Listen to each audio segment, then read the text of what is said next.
Sor bakalım nasıl inekler, kimli inekler sor. Kimin? Dedem. Dedenin mi? Kimin ama? İnekler nasıl var Yeliz? Muuu. Koyunlar? Ne? Bilgi. Bilgirler nasıl var? Ya. Eşek? Eşek.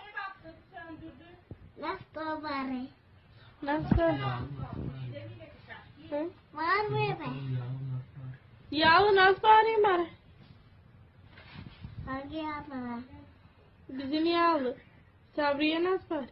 Zabra. Zabra mı be? Sabriye almayı. Benim sabra nereye gidiyorsun be? Yağlı Benim nasıl ağzım- var bari? Ha bari. Nasıl var? Bana bir yapayım. Bana yapayım ben. Yağlı ne yapacağız sana bilmem. Bana bir yapayım ben. Maraba yapayım sana.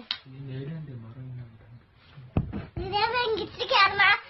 Otur orada şimdi otur konuş hadi. Sana. Şuracık bu yaşar son kartını. İyisin çoraplarımı da. Karının neresi? Sıraçık memişi, bırçını memişini. Hadi koy bana. Elis. Memiş, Evet. bırçını yavkusu. Elis. Aç bakalım bunu verebileceğim. Kocan iyisin çoraplar. Anne bakın. Çıktın.